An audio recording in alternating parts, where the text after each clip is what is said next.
Querido Fisgón, qué gusto Hola, saludarte, te mando un abrazo desde Mazatlán, desde el Sinaloa, gusto es estamos junto a mío, la Juan. playa, muy brumoso, hermoso lugar. El gusto es mío y espero que disfrutes el carnaval. Y pues espero que Está disfrutes todo lo que Sinaloa, da, ¿eh? donde se come delicioso. Sin duda alguna, pero el doctor Volowski ya nos está dejando sin platillos, ya se los comió todos.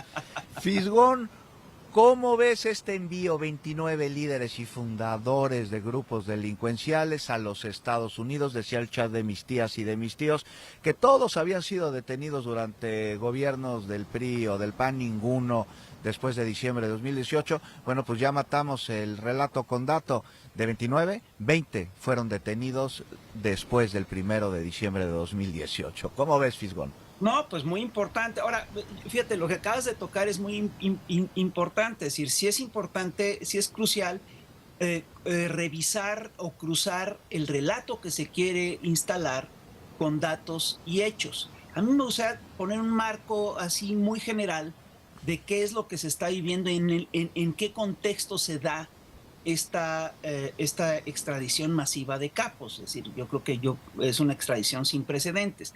Y el contexto es precisamente lo que son las guerras irregulares.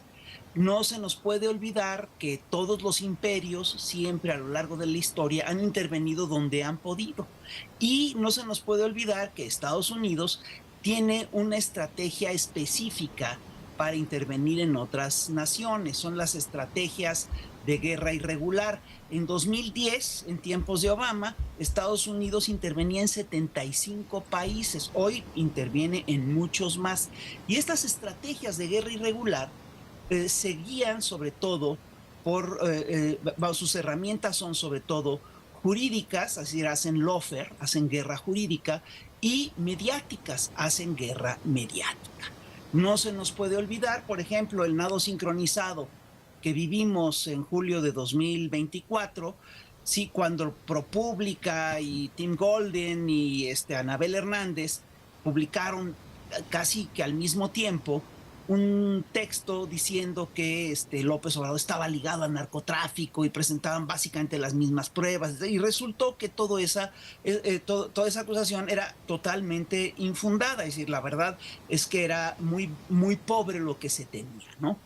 Y estas acusaciones se cayeron, y no hay que olvidar que después de eso inflaron un hashtag diciendo López Obrador, AMLO narcopresidente 1, con AMLO narcopresidente, una campaña muy cara en redes sociales. No se nos puede olvidar que en fechas recientes vivimos algo muy parecido con las acusaciones que se le hicieron a Claudia Sheinbaum de estar ligada al narcotráfico, y supuestamente las bases de esto eran unas fotos que había de Claudia y de gente, otros personajes de la 4T, con un abogado que, pues que tenía en su Facebook, Juan Carlos Penilla, que tenía en su Facebook, yo creo que como parte de su campaña de promoción, sí, Uh -huh. fotos con políticos que hoy están en cargos importantes. Entonces, yo sí quiero señalar que eso, pues realmente no puede ser una señal, una acusación seria, por varias razones. En primer lugar, cuando se tomaron todas estas fotos, Juan Sí, Carlos Penilla no era abogado del Mayo Zambada, ¿no? Que esa es la acusación más fuerte, ¿no? Tomarse claro. una foto con una abogada no es prueba de colusión ni con el abogado ni con el crimen organizado. Y cosa muy distinta fue el caso de los panistas Diego Fernández de Ceballos y Fernando Gómez Montt, que sí Fisgón, fueron nos cae la directamente. pausa. ¿Me la aguantas y regreso contigo? Claro. La República Mexicana, 7 de la mañana con 45 minutos, hora del Pacífico Mexicano, desde donde transmitimos desde Mazatlán, desde el estado de Sinaloa, en el marco del Carnaval de Mazatlán. Y continuamos contigo, Rafael Barajas, el Fisgón, una disculpa, nos No, hombre. cayó el corte, pero es muy importante lo que estaba señalando antes de este Sí. corte, ¿no? La narrativa en la opinología ilustrada, en donde quieren tergiversar información en relación a una fotografía en donde aparece la presidenta Claudia Sheinbaum con el hoy abogado de Ismael El Mayo Zambada, una fotografía que se disparó durante actos de campaña, como se disparan miles de fotografías todos los días, cuando además este sujeto no representaba al Mayo en su defensa legal. Fisgón. No, y la otra cosa es que te digo, incluso vamos a suponer que hubiera sido abogado del Mayo en aquel entonces. Es decir, tener una foto con un abogado no es prueba de que estás en colusión con su cliente. Es una cosa muy loca. Y te digo, Fernández Ceballos y Fernando Gómez Montt fueron abogados de Amado Carrillo en su momento. Y en aquel entonces el relato decía que se trataba de abogados respetables que estaban haciendo profesionalmente su chamba. Es decir, ¿qué cambió en esta gente de entonces a la fecha? ¿Qué cambió en esta lógica? Yo te hablaba de guerras irregulares y te quería subrayar que no podemos asegurar que el estado de Sinaloa se escape a las lógicas de las guerras irregulares. La espiral de violencia que se ha vivido en Sinaloa en los últimos meses tiene fecha de origen y tiene una causa muy concreta. El 25 de julio del 2024 se llevaron al Mayo Zambada a los Estados Unidos en un operativo transfronterizo que no fue comunicado al gobierno mexicano. Digo, eso, perdón, pero es injerencia extranjera. Y nos debemos preguntar si no se trata de un operativo de guerra irregular, de un intento de desestabilización de esos que tanto ha hecho Washington. Hay que preguntárselo. Es una cosa sobre la que sí hay que reflexionar. Y yo sí quiero decirte que las nuevas campañas mediáticas en nado sincronizado, en las que acusan al gobierno de Claudia de estar ligado al narco, refuerzan esta idea. También refuerzan esta idea las noticias de que en plena negociación, en pleno estira y afloje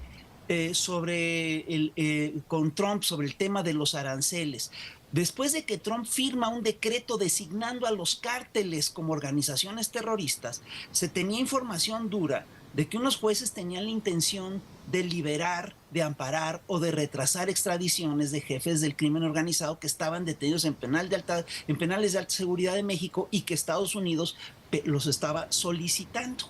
Imagínate tú que en plena negociación con Trump por los aranceles, en el marco del decreto que acusa a los cárteles como organizaciones terroristas y en medio de la campaña mediática acusando al gobierno de ser un narcoestado, los jueces de repente suelten a Caro Quintero o amparen a capos que son motivos de presión de Washington.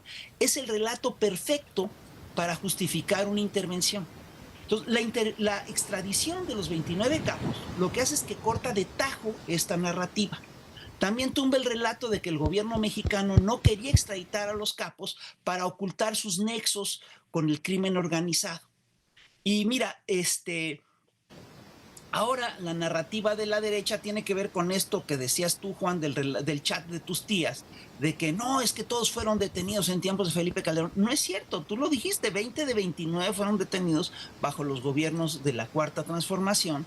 Y lo que también hay que decir es que hoy la narrativa de la derecha cambió abruptamente a decir ahora que no se está violentando la soberanía y que se está violentando los derechos humanos de estos personajes. Es decir, ¿cómo pueden cambiar de relato en cuestión de segundos? Y sobre todo, ¿cómo pretenden que la gente les crea? ¿No será por eso 1, 2, 3, 4. ha descendido en su popularidad? ¿No es por eso que ahora está en cuarto lugar? ¿No? Es decir, estas narrativas siguen las pautas de las guerras irregulares de Obama y Biden. Pero yo sí quiero decir aquí una cosa, que es que lo que está planteando Trump no es necesariamente mejor. Lo que está planteando Trump es muy fuerte.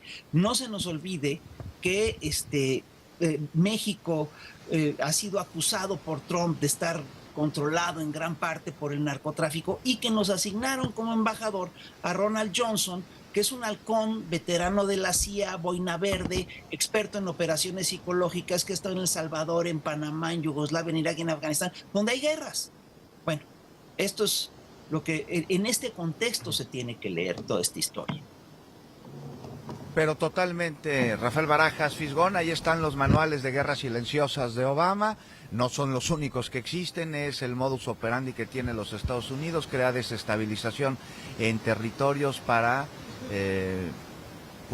intervenir con estos fines que tú acabas bien de mencionar, de señalar, y la acción del gobierno de México de enviar estos 29 líderes y fundadores del crimen organizado, pues detiene la intención que parece, y ahí lo sugerimos, parece una colusión entre el Poder Judicial para crear un ambiente propicio para la desestabilización en nuestro país.